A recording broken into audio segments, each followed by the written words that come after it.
one thing we get in the comments is about the what people call the vanilla skies, the white skies. And you understand film and photography a lot better than me, and you have solved this mystery. So I'm going to hand it over to you, man. Walk me through it. And even I myself am by no means a professional or have as big of an understanding of it as I possibly could compared to a professional photographer. So the way that this film works is the sensitizing dyes were designed to pull the color red on the spectrum is shadow. The exact opposite color of red on the color spectrum is purple. Blue is right next door.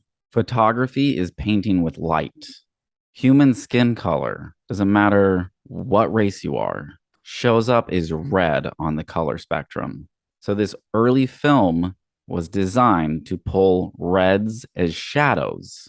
That way, the shadows show up on film, and the blue shows up as white. Therefore, the skies show up as white. That's photography 101. Ever since Vanilla Sky came around, there has been zero attempt from any of these Tartar advocates to take the time to educate themselves on that matter and to then do what you're supposed to do, which is go and debunk that. Debunk this science behind the sensitizing dyes. Now, as celluloid film evolves, you get to the point where panchromatic film comes out. Panchromatic film is also black and white, but you see the development of the sensitizing dyes get to the point where they can now register blue and pull details. So when you search panchromatic film photography online, you can see images of clouds in the sky, as well as all the shadows, which is the red spectrum of the color spectrum showing up as shadows. Basic photography.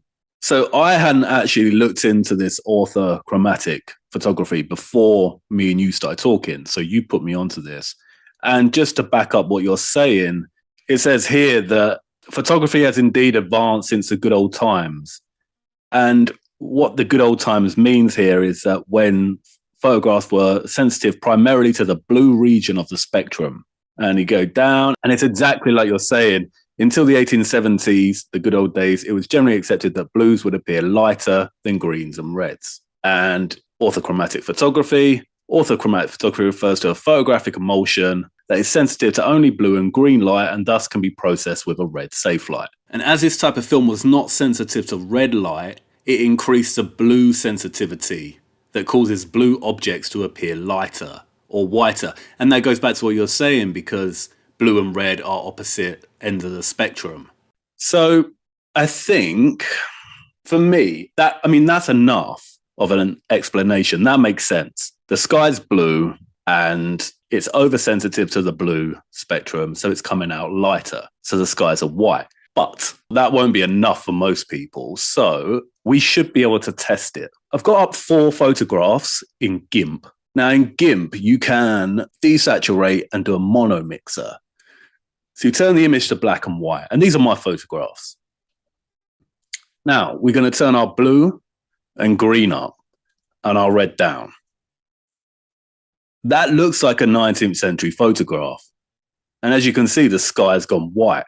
If I undo that, the clouds have gone. This one, again, turn the blue up and the green and the red down. The sky has gone white. It looks like a 19th century photograph. Turn the blue up, turn the green up, and turn the red down. There you go. The sky's disappeared. And it looks like a 19th century photograph. Wouldn't you agree? It's all pretty simple when you do the research. And that's the thing. It's like this. That's why this has to be correct, because you can actually test this. You just go into the mono mixer, you turn them all up, and you turn the red down. That's pretty much, that is pretty much a 19th century photograph, isn't it? That's what we're seeing. And that's it. And this is really what I mean when I keep saying that it's argument from incredulity. Is it to argue that there's some sort of photo manipulation going on because the skies are white? It is ignorance because you don't know, or I didn't know, about the processes of early photography. And then once you learn, and it's the same with the exposure times and people disappearing and people moving, because once you know that, it makes sense. And there's no mystery anymore. And that's a good thing because then we close that down. It's never going to be closed down, AEWAR. Never. It's never gone. It's just like, oh God, it's endless. That's the thing. We need to talk about the photo manipulation as well, don't we? Because that's something that comes up a lot, that the 19th century photographers could photo manipulate, a bit like we can today with Photoshop. Everyone's always going to be creative with whatever form of art exists. So I think in this term of photo manipulation, photo cropping, it all has to be taken on a case by case basis. I myself have seen photos that have been trimmed, manipulated, if you want to use that word, altered.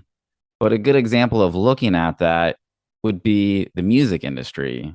If you hear a song where an artist uses auto-tune, it doesn't mean that every single song uses auto-tune. It's a case-by-case basis. So I don't think we can just conclude that every photograph has been manipulated and there's a worldwide conspiracy, because yes, we do have a select amount of photos that appear to have been edited. Yeah, and it's a bit like this one here that's been cropped. I mean, it's quite easy to take this out of context and say, oh, look, it's evidence that they've messed with the construction photos. But I suppose the first thing to say about this is that it's actually, we've got clouds. It's not a whitewashed sky. So there's that. This actually goes back to what you're saying about a case-by-case basis, because this belongs to part of a larger archive. If you go through, you get more images, and you can see there's an image in the background here. You can see there's, I think you call them awnings. It says 80DS, blah, blah, blah. So this is a photograph on top of another photograph. And as you go through, that's that original image. There's other forms of cropping. So, you know, this was probably just cut out when the photographer was doing it. It doesn't mean these are fake. And another thing to say about photo cropping, you know, I took this photograph and I can easily crop it and mess around with it. But it doesn't mean I didn't actually take the photograph and that this structure does not exist. It just means that they, like us, were trying to make a better image all the time or playing around with them. You know, whether it was being doctored for a magazine or a journal or an advert. So I don't think that's enough evidence. They need to be looked at individually on a case-by-case basis. With this example that you're showing, case in point, just because you're cropping the sky, it has nothing to do with the foreground of the photo. So if there is evidence of a photo that's been cropped, it's a selective area. It's not the whole entire photo. But, you know, with that said, they did have photo manipulation back in the day. So this is actually a composite image. It's manipulated. This guy wasn't actually there. And you can see with the horse, I mean, it looks very fake. And there were loads of these type of things, you know, double head. So this is playing around with that exposure. And this process can be done through the camera at the time of the photo, if I'm not mistaken. But you can also do this in the darkroom. You cover up certain parts of the photo paper. You expose it to the film through light, and then you do the other side. And this could be two different pictures that were taken, two different exposures onto the photo paper in the red room, and bam, you have a manipulated photo. Yeah, exactly. So this was the sort of thing they were doing. You got ghost images and funny stuff like this, blowing his head up. And this is a renowned fake. So yeah, it did exist back then, just like it exists today. Doesn't mean every single photograph is faked, but also as well, I mean, if you're arguing for the Tartarian hypothesis, using photo manipulation in the 19th century is not going to work in your favor. You're actually shooting yourself in the foot. And I'll explain why, because the thing is, if you're arguing that all construction photos have been photo manipulated and they're fake, then why stop there? So there are a few photographs of empty cities or empty scenes. Well, how do you know if they could manipulate photos so well? How do you know they didn't just remove all the people to make a better image? And it's the same with the empty construction sites. When we see an empty construction site, how do you know they didn't just remove all the people? Because if they were that good at photo manipulating, you can't just cherry pick with it and say that, oh, they've manipulated the construction photos because it suits your argument. It means that every single photograph is now vulnerable to that same argument. And here you could say, well, where are all the people? Or maybe they just removed them to make it a better image. They didn't actually. If you zoom in, you can see the blurs, the exposure. But you get my point. And it's the same. It's the same with the World's Fairs. It's that how do you know the World's Fairs actually look like this? This could be a fake photograph. And really, when you think about it, this does actually look quite fake. This looks like an advertisement, for the fair to make it look dreamy and amazing. And I'll show you why. I mean, yeah, because this is the same structure and this is in the archives. And there's 3,000 images of this World's Fair being constructed. And you can see all the timber, you can see the plaster. But this looks like this is a more realistic image in my mind. This looks more real than the other image. You can see all the details. So really, it's cherry picking. Those photographs of all those lovely buildings that are not here anymore. Well, how do you know they ever existed? Maybe those photographs are fake. If they're faking photographs so much during that period, maybe it was just propaganda, tourist propaganda to make a city look better than it was so people would visit or move there. So yeah, by arguing that the construction photographs are manipulated and fake, you then create an invalid argument, It invalidates your entire window into the past. You can't just claim that all construction photographs are fake without any substantial evidence, but then believe an image of a seemingly empty city taken with long exposure and use it as proof of a reset. It's cherry picking.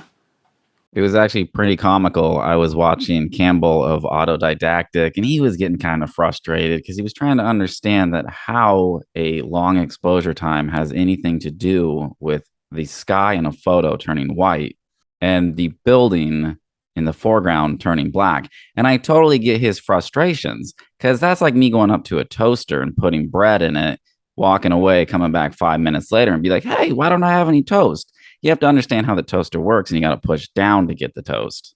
The long exposure decides how much light enters the camera and stains the film.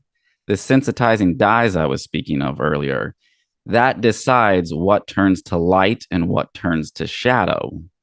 So if you leave the exposure open for too long, the whole entire photo is going to turn out white because you let too much light in.